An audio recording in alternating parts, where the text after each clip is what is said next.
questions if they ask something. You can ask something.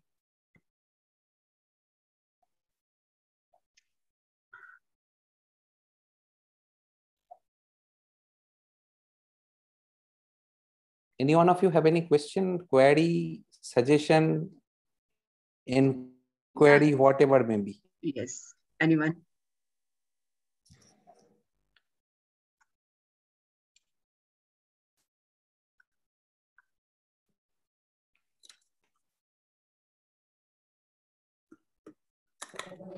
Sir, we would like to have your presentation.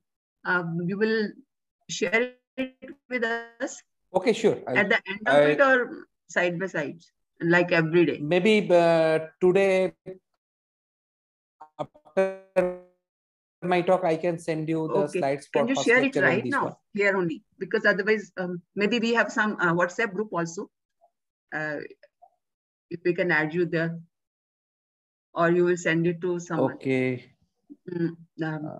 Let me check. Shipra, can you add Professor Malaya Banerjee? Hello. Good evening, sir. Actually, I have shared in the comment box. Okay. Right. Thank you, sir. So just check whether you have. Yes, sir, we got it. Now we can download it. It's fine. Thank you, sir. And this is the second one. Okay. It's better if you share device. I've downloaded.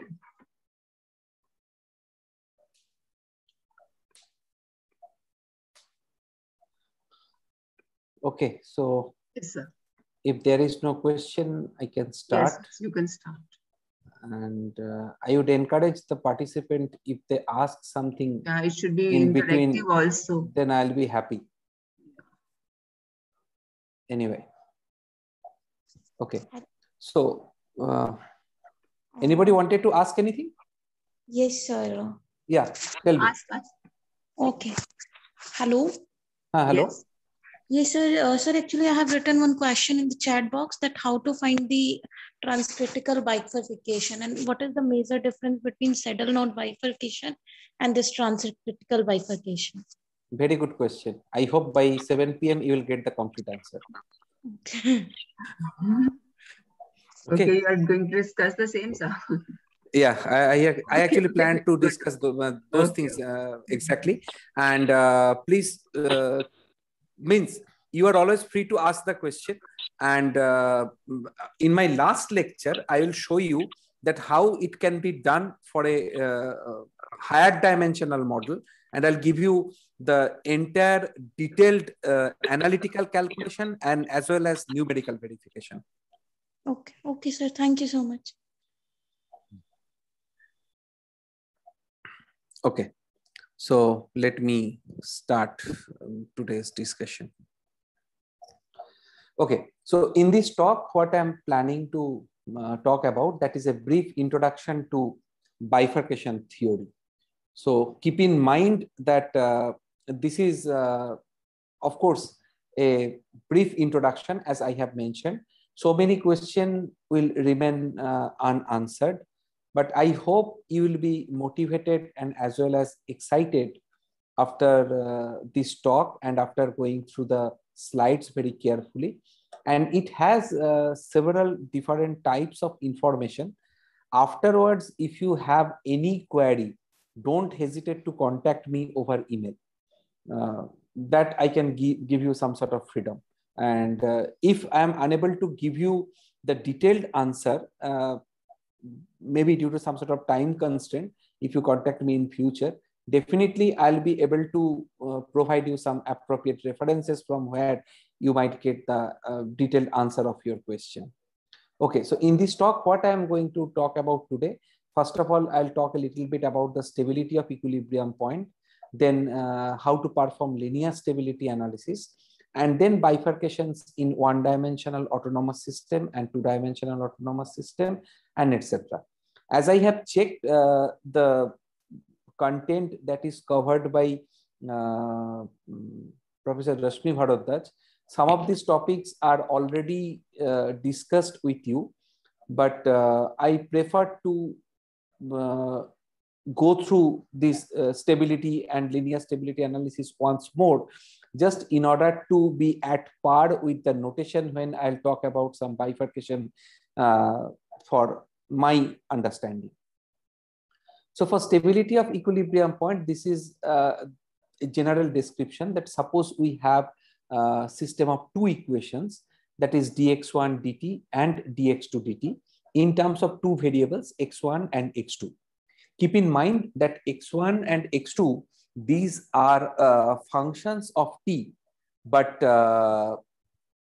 they are not, that means either f1 nor f2 does not contain t explicitly. So that's why these kind of systems are called autonomous system.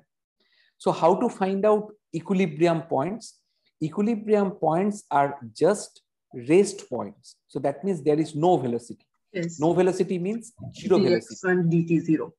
So if you consider dx1 dt equal to 0 and dx2 dt equal to 0, so that means you need to solve these two equations simultaneously. But keep in mind, this is one important take-home message.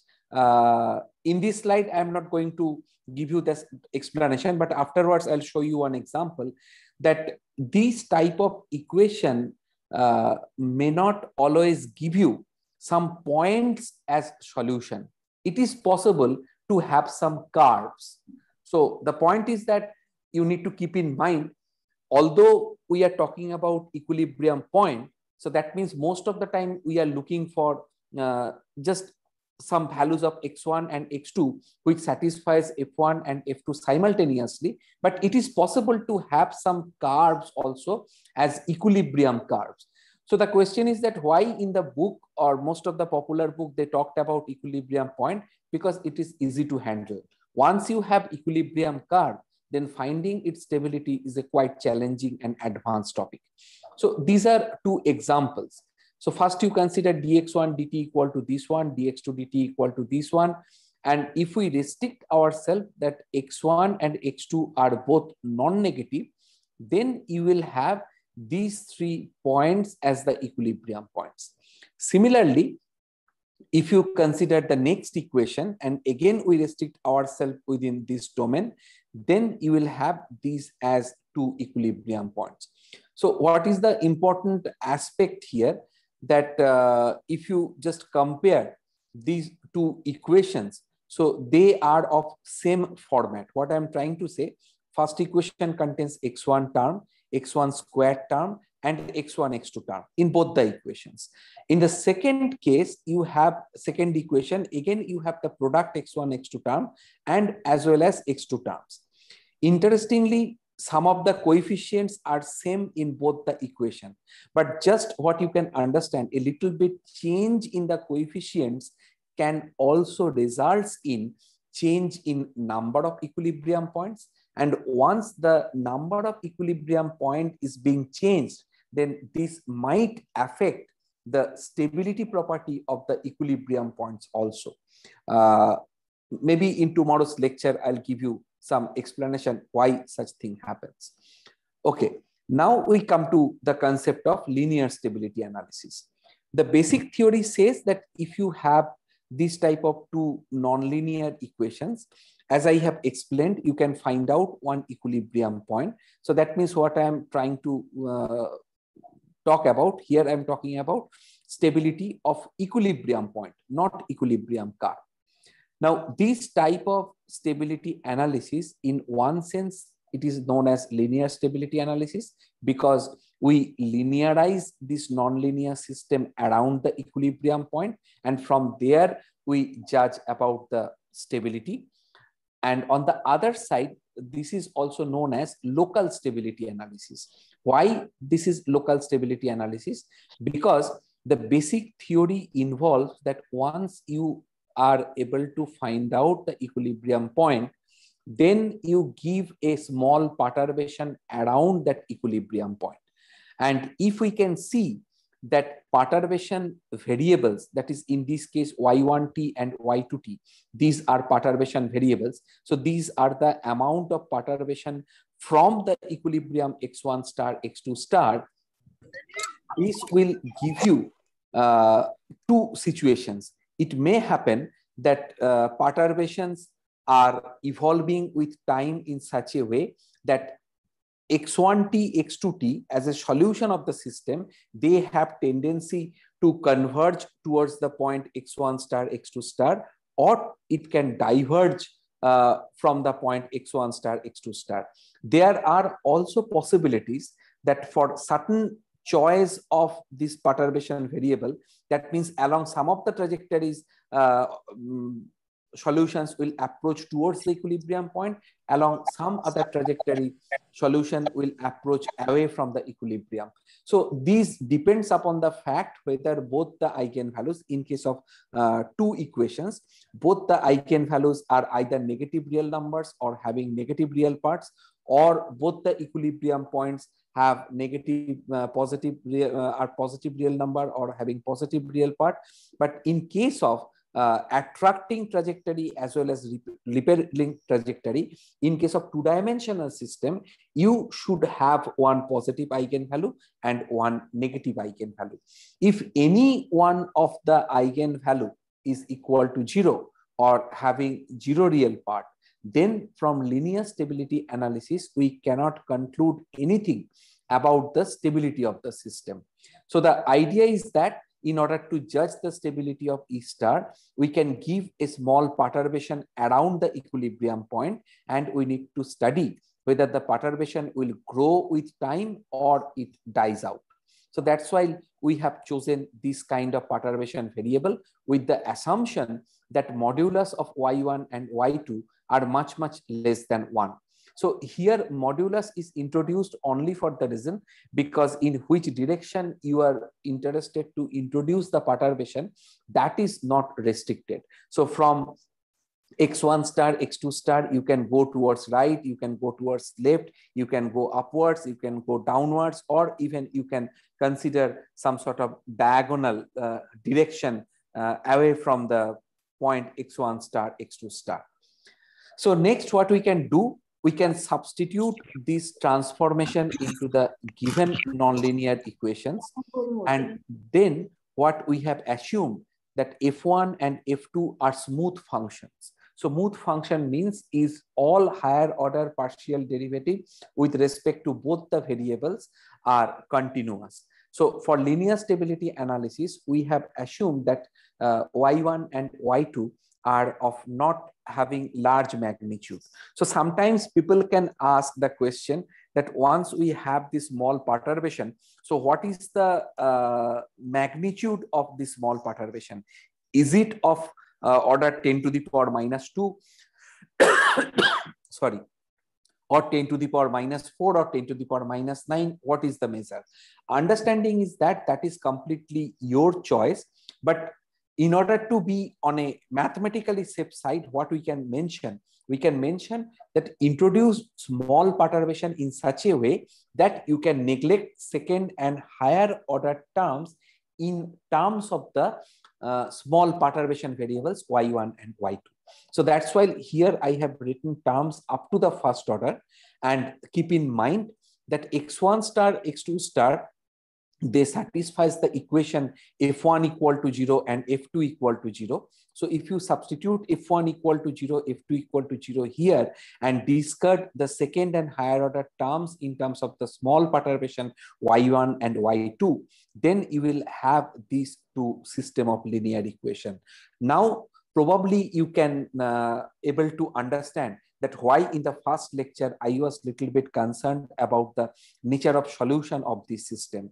If you have acquired enough knowledge or enough understanding, or if you have gathered the working procedure, how to study the stability of zero solution of this system, then you can relate the fact that now stability of the equilibrium point x1 star, x2 star is related to the stability of the zero solution of this linear system. And that's why we can make this statement that stability of E star is related with the stability of zero solution of the above system of linear ODEs when certain conditions are satisfied. When certain conditions are satisfied means actually it is mentioned very clearly from linear analysis. So that means looking at the nature of eigenvalues of this linear system, we can talk about stability of the equilibrium point x1 star, x2 star only when none of the eigenvalue is 0, and if eigenvalues are complex conjugate, then their real parts should be non-zero. If this restriction is violated, then we can say that further analysis is required in order to conclude the stability of the equilibrium point.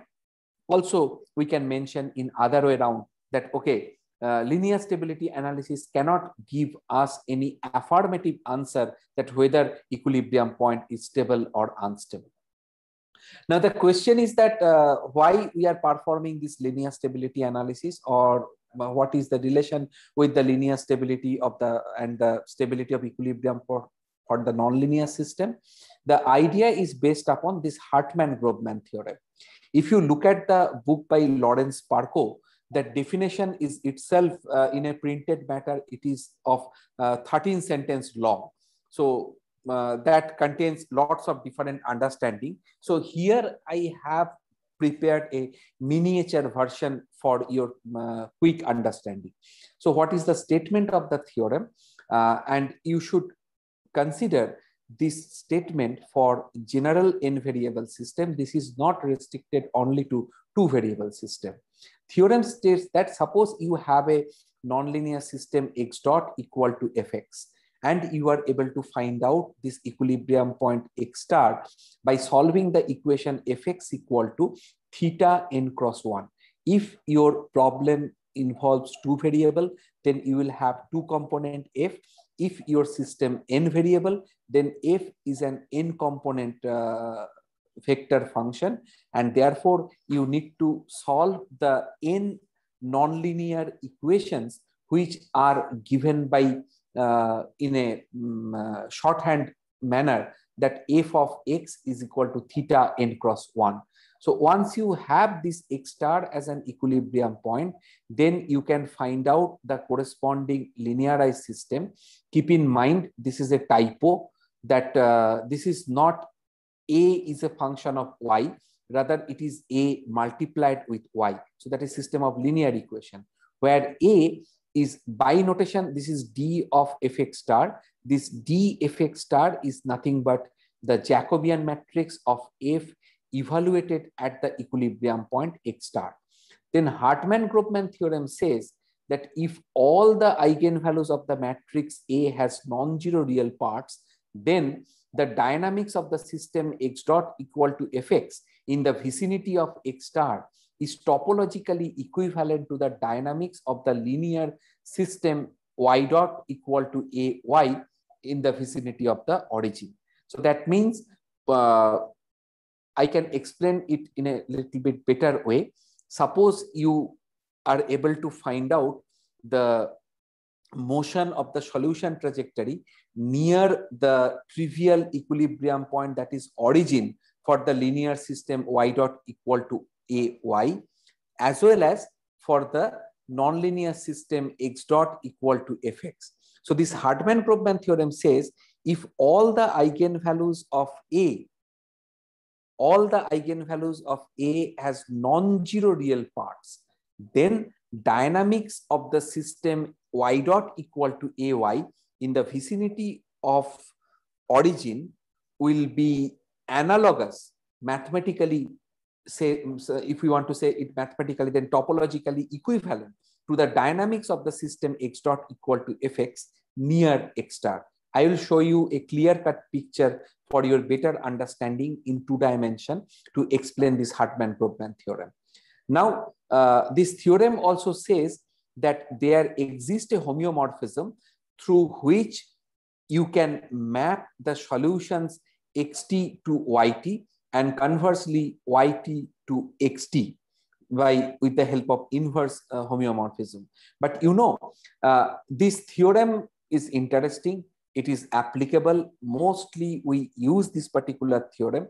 But if you ask any person that, okay, I have this problem. I have checked the stability. I have checked the phase portrait, which are matching with the linear system as well as non-linear system. Now, could you please tell me what is the homeomorphism? I can challenge you. If not, it is not required that I need to give you the problem. If you find out the problem for 1000 problem, you can find out homeomorphism at least for at most 3 to 4 of them. So theoretically, there exists a homeomorphism. But if you ask the question how to find the homeomorphism, then as per my knowledge goes, there is not a single mathematical theory has been developed so far which will guide you that how to find out this homeomorphism. So that's why most of the time we rely on efficient numerical simulation once we have prior knowledge about the linear system as well as non-linear system. Okay, so just for illustrative example, let us consider this simple non-linear system. Again, you can ask me the question that, sir, you have chosen a toy problem. Answer is yes.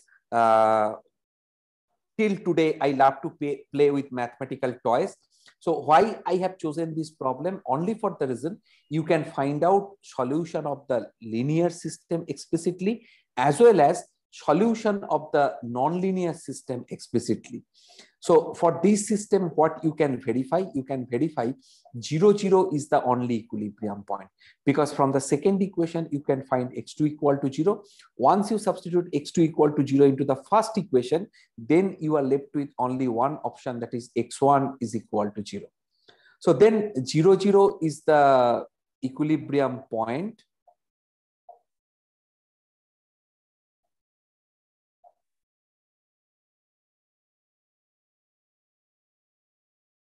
Okay, so these are not for me. The equilibrium point. And now if you linearize this system around the equilibrium point, then this is your linearized version.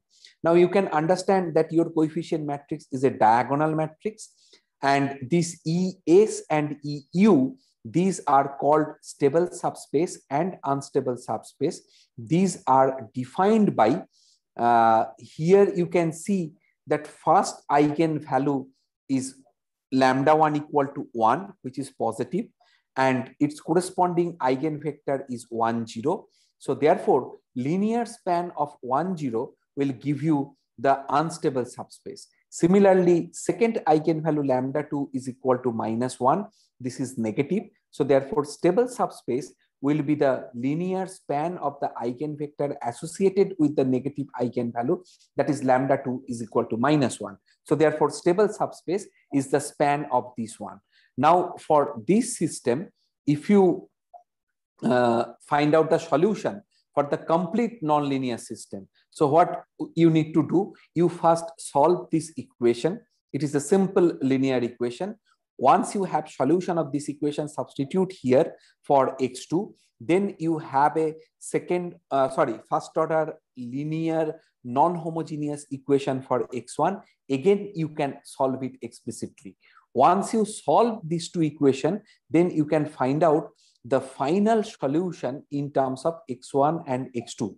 And these are the constant involved with the initial condition of your choice. Now, this is a very interesting example. Suppose you are intended to find out initial condition such that if you start from those initial conditions, what will happen? Solution trajectory will approach towards the equilibrium point. So what is the straightforward way out to choose the initial condition? Straightforward way out is that you need to choose initial condition in such a way that coefficient of e to the power t should be equal to 0. This is the main trick. So that means if your initial condition, that means the initial point x10, x20, they are able to satisfy this condition, that is x10 plus x20 square by 3 equal to 0, then there is an interesting phenomena. If this is equal to 0, then x1t is equal to this one, x2t equal to this one, and now from x1t equal to minus x20 square by 3x e to the power minus 2t and x2t equal to x20 e to the power minus 3t. So then you can clearly understand that x20 e to the power minus t is nothing but your x2. So now if you substitute here, as this is equal to 0, it will give you x1 equal to minus x2 square by 3. So that means what you can see, that once your x10, x20 satisfies this equation, then your solution also satisfies this equation. So this means if you start from a point on this particular curve, your solution trajectory remain on the same curve. That's why it is called an invariant manifold. As a result, it is denoted as M. Then why there is a superscript S?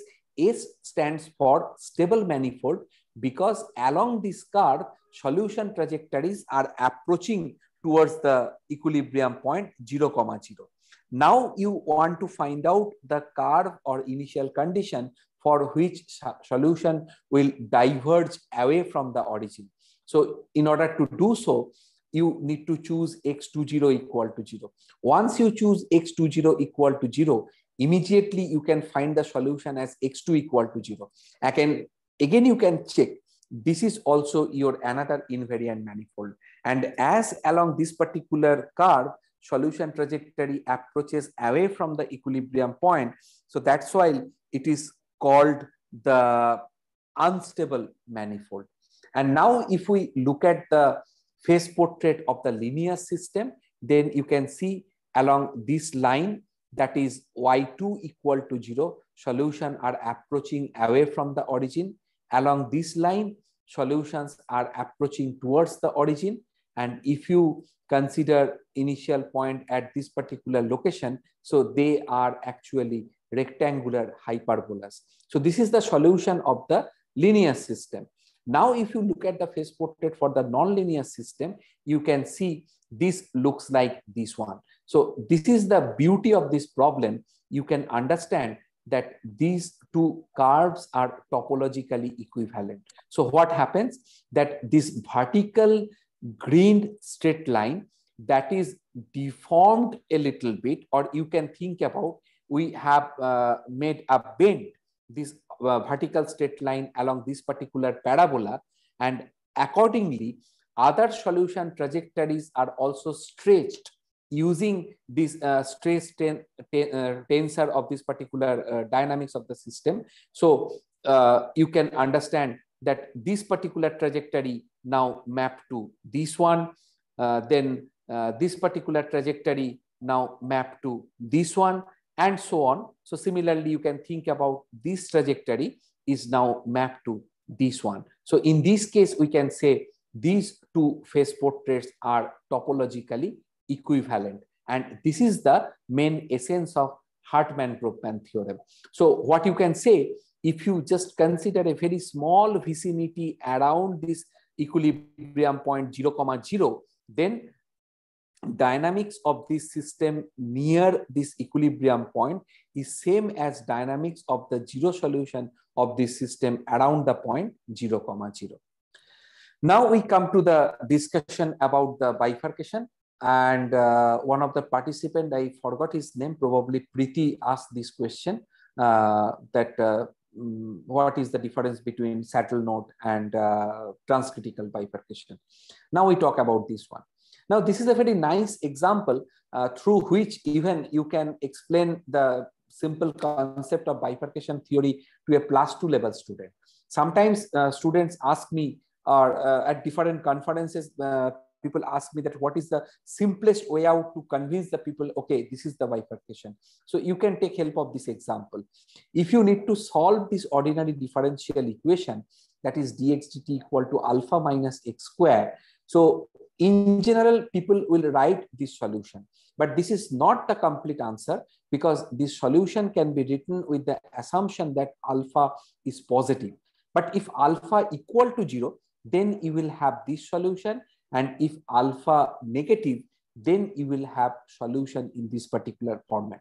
Now, probably you can accept my statement that this is not possible to derive this solution either from this one or from this one by considering alpha tends to 0 plus here and alpha tends to 0 minus here. Similarly, if you change alpha to minus alpha, so from this solution, you cannot have this solution in your hand.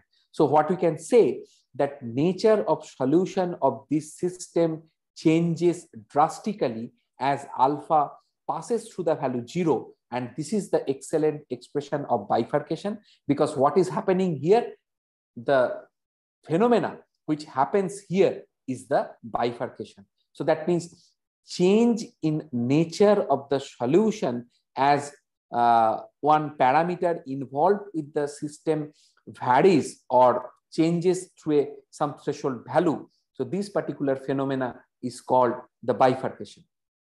So why I have chosen this equation? Cleverly, I have chosen this equation only for the reason because it is the prototypical normal form for saddle node bifurcation. So what is the general concept?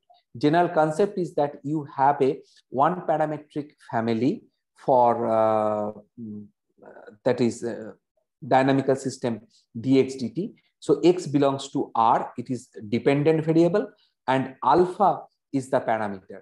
So first of all, you need to find out equilibrium point. So once you have some particular value of alpha is given, then in general, we solve this type of equation. But actually what happens, you need to solve this equation. That means where alpha is involved. And as a result, what will happen? That your x star will be a function of alpha. And what stability result says, at the equilibrium point, if f dot x star is negative, then x star is locally stable.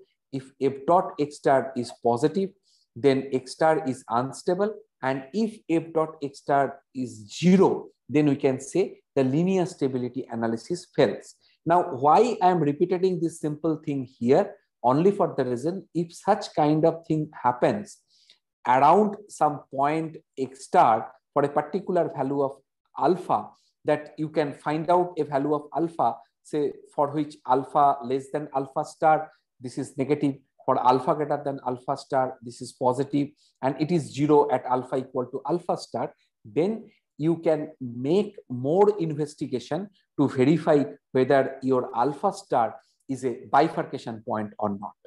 So this is the prototypical form of the saddle node bifurcation, and you can verify that if alpha negative, then there is no real solution of the equation alpha minus x squared equal to 0. There is only one solution x star equal to 0 whenever alpha equal to 0. And for alpha greater than 0, you have two solutions. That is x1 star equal to root over alpha and x2 star equal to minus root over alpha. Then you can check that when x star equal to 0, there is no conclusion from linear stability analysis. But for alpha greater than 0, you can verify x1 star is stable because f dot x1 star is negative, and x2 star is unstable because f dot x2 star is positive. So what happens if you now summarize this result? So summarization can be done in this way. There was no equilibrium point for alpha equal to 0. There was only one equilibrium at alpha equal to 0, but we cannot say anything about the stability. But for alpha greater than 0, there is two equilibrium points. One of them is stable and another one is unstable. So the change of the system from no equilibrium point to two equilibrium point in case of one-dimensional system is known as saddle node bifurcation. Now, how to represent this result pictorially? Pictorially, you can represent the result in this particular format. This line, that means line containing this magenta point, corresponds to the plot for alpha equal to 0.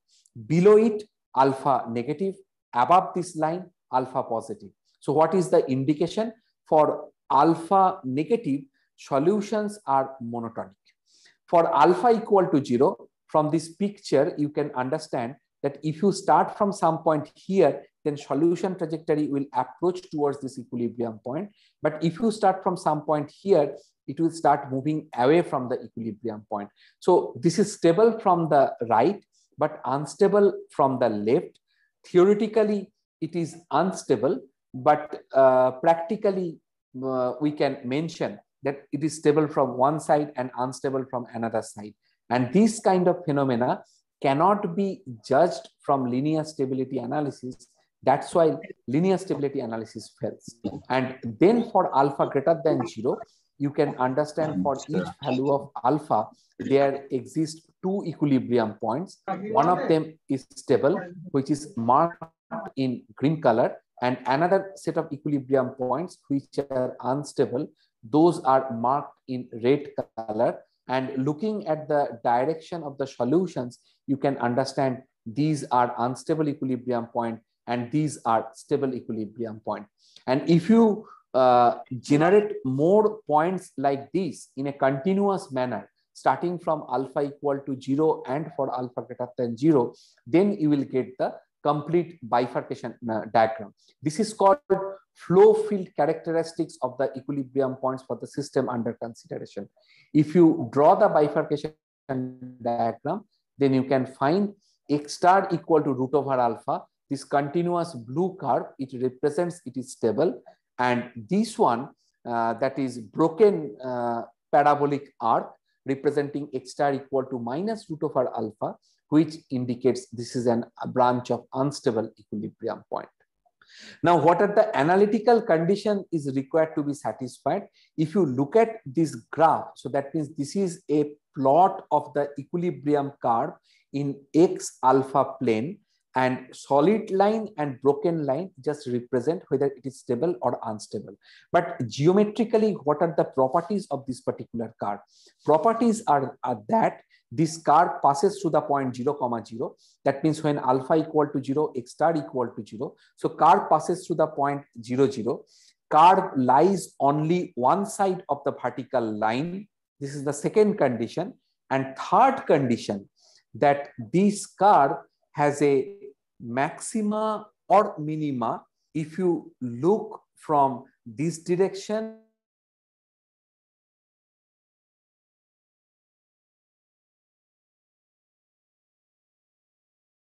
slope of the tangent to the curve at 0, 0 is parallel to the vertical axis. For the conditions, this fx comma alpha as a dx dt, then inverse fixed point equation, this is your equilibrium curve. Geometrically, this fixed point curve passes through 0, 0. Alpha equal to 0 is tangent to the equilibrium curve at 0, 0. And fixed point curve,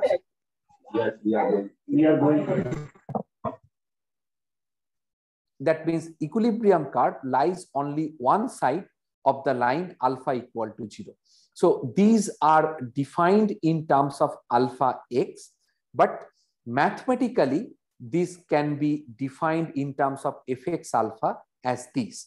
So if you have a given system and you are able to find out a pair x0 alpha 0 such that all these conditions are satisfied, then you can ensure the system undergoes a saddle node bifurcation at x0 alpha 0. Now, in case of transcritical bifurcation, the prototypical normal form is given by this one. Here you can see that there exist always two branch of equilibrium curves. One is x1 star equal to 0, another one is x2 star equal to alpha. So what is the bifurcation here? Bifurcation here is that both the equilibrium curves intersect at the point alpha equal to 0, x equal to 0. So what is the change in behavior of the solution trajectory? Change in behavior of the solution trajectory that can be understood from the linear stability analysis. So what you can find that your x1 star equal to 0, this is stable for alpha. This is stable for, this is stable for alpha less than 0 and is unstable for alpha greater than 0.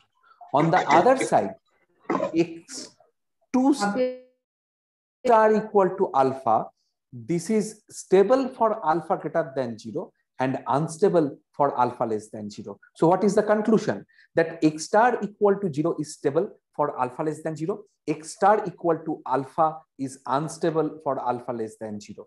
For alpha greater than 0, what will happen? X star equal to alpha will become stable and x star equal to 0 will become unstable. So that means once these two equilibrium branches intersect each other, so there is a transfer of stability. I will explain this statement, transfer of stability, with a graphical representation. So this is the mathematical observation.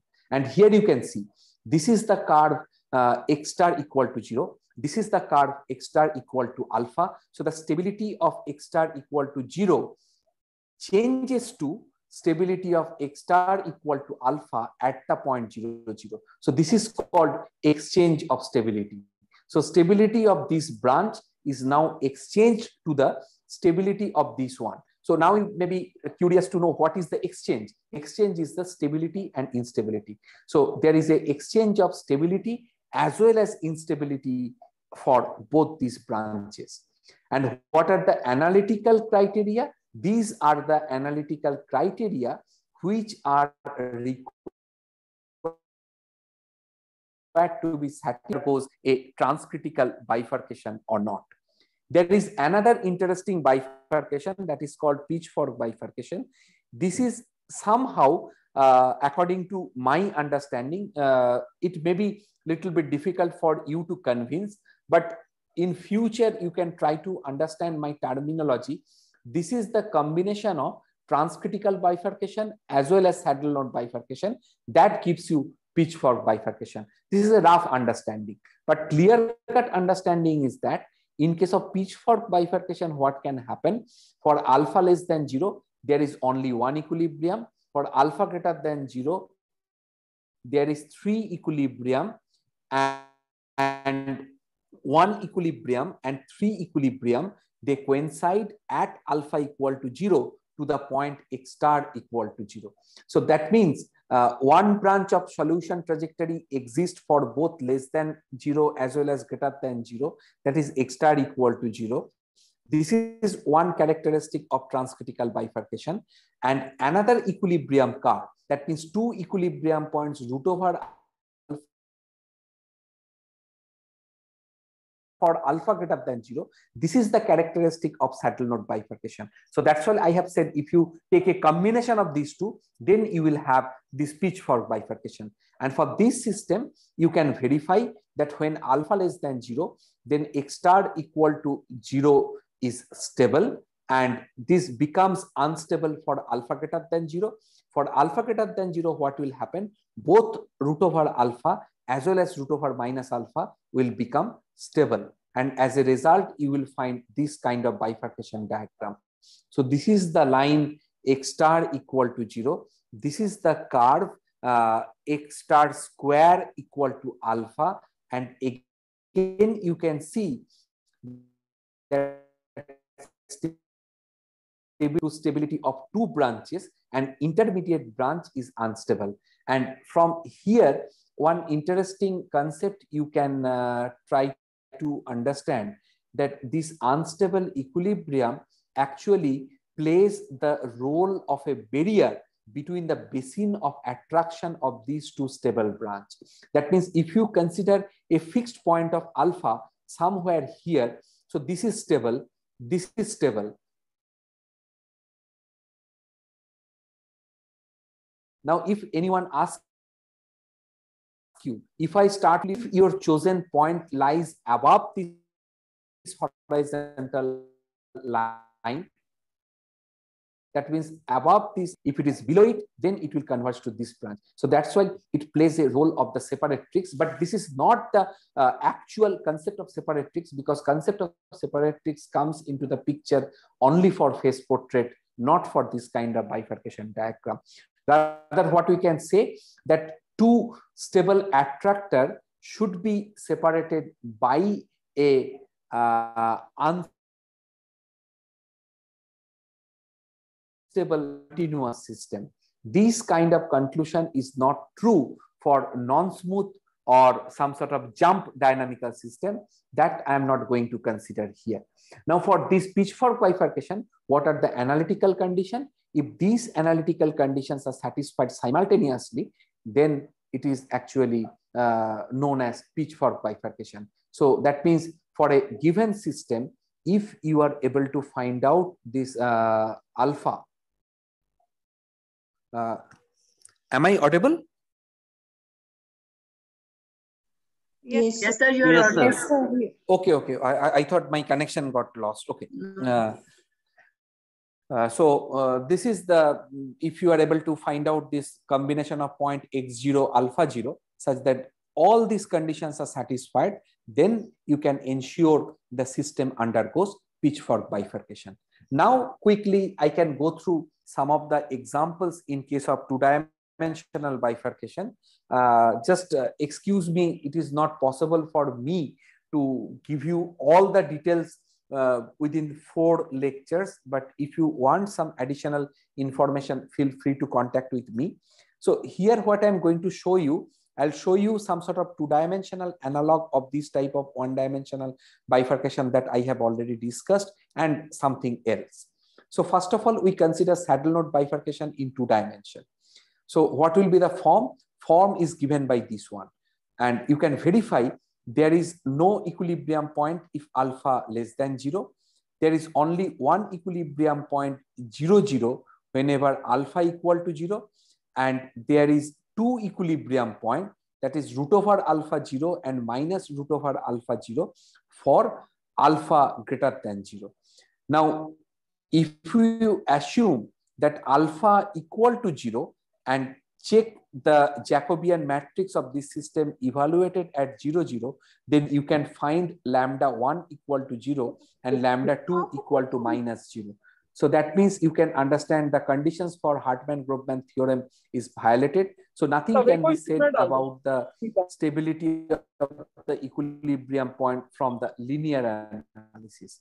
And why this is so? Because if you look at the phase portrait of the system at alpha equal to 0, you can find this kind of phase portrait. So from one side, trajectories are converging to this equilibrium point, but from another side, they are diverging away from it. So that's why linear stability analysis cannot give you this kind of picture. And if you ask me the question, okay, how we can understand that solution for this system will look like this one at alpha equal to 0? My answer is, that's why I have chosen this very simple system. Please excuse me, there is a typo. It should be dy dt. This is not dx dt. Second one is, it will be confusing to you. But the point is that if you substitute alpha equal to 0, then what will happen? You can find explicit solution for this problem. You know y in terms of t, you know x in terms of t. So now it is simply your idea by hand to verify that, okay, for alpha equal to 0, I should have this kind of structure. Then for alpha less than 0 and alpha greater than 0, alpha whenever it is lies between, and if you consider the value of equilibrium, this is unstable, this one is stable. Now you might be wondering that why I have imposed one more additional restriction, that alpha less than 1 and alpha greater than 1, because alpha equal to 1 has no business to play with for the bifurcation of the system. I have chosen this value only to give you much insight. This is some sort of motivating example. What you can see, that once you consider the value of alpha less than 1, then solution trajectories which are converging towards this point 1, 0, root over alpha, 0, they are tangential to the horizontal axis. But if you consider the value of alpha greater than 1, then solution trajectories which are are tangential to the vertical axis. So there is a little bit qualitative change in the solution of the system once alpha varies along the value 1, but it is not a bifurcation. So bifurcation takes place only at alpha equal to 0, but there is something more, and this is the beauty of nonlinear dynamics. Next, I can talk about this Hopf bifurcation stuff. So this is the prototypical normal form of the Hopf bifurcation. So by the way, what is the Hopf bifurcation? Hopf bifurcation is the concept that it can happen only for 2 and higher dimensional system. The basic concept is that suppose your linearized system have to complex conjugate eigenvalues. Then if it happens, depending upon one parameter, the sign of the real part of the eigenvalue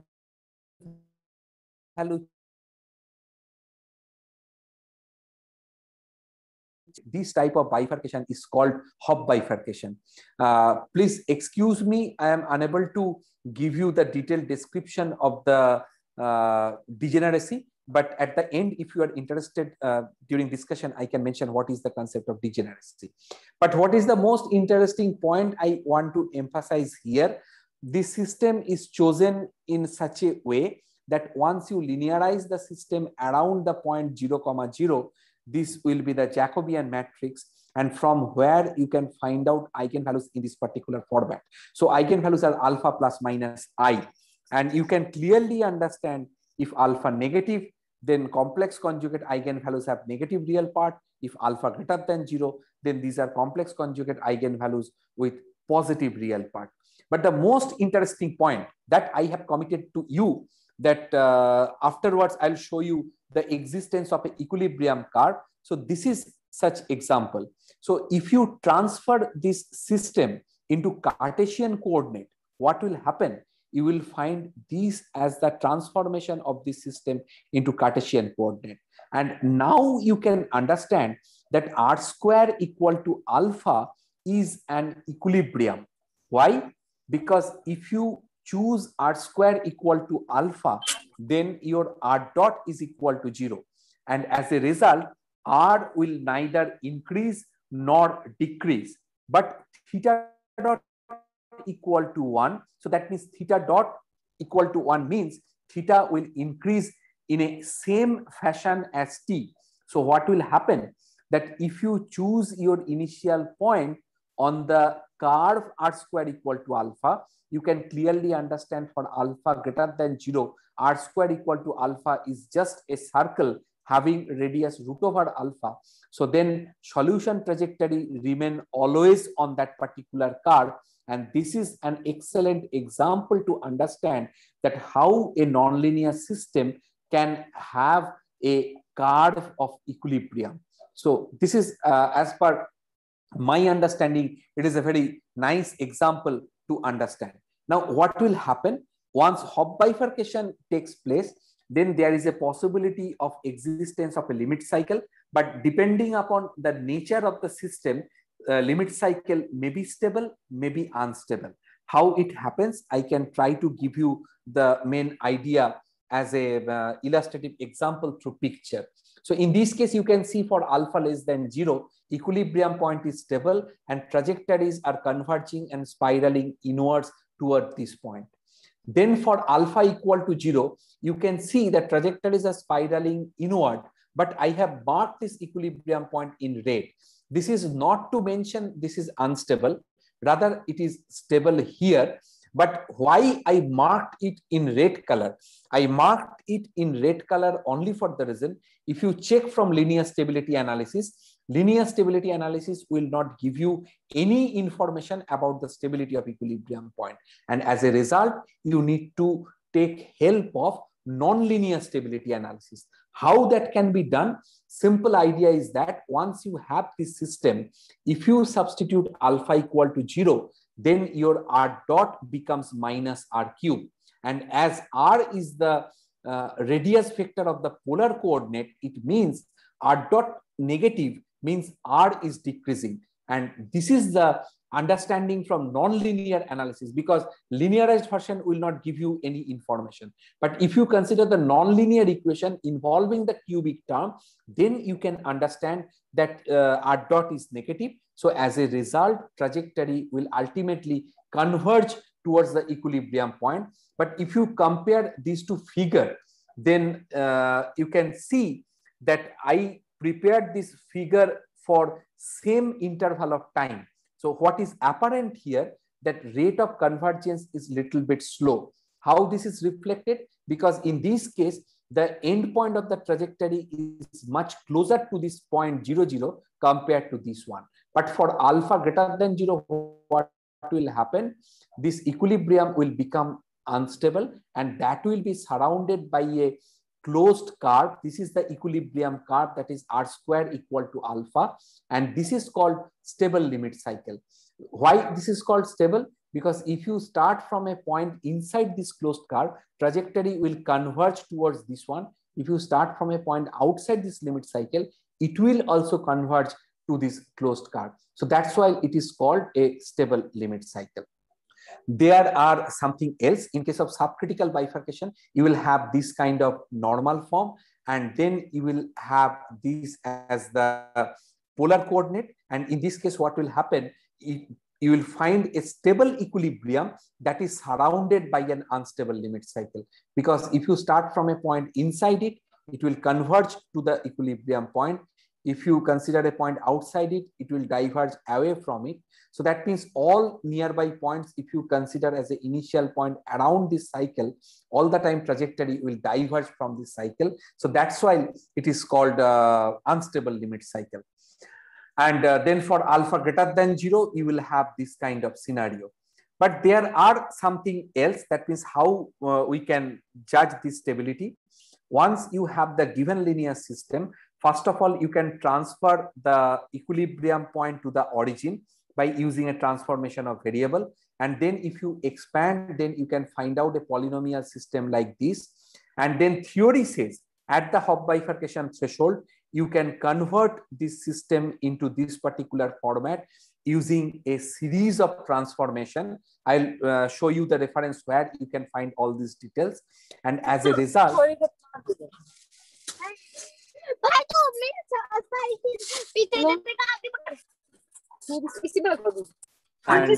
please mute your mic. And then if you use this complex transformation, then this dz dt will come into this particular format.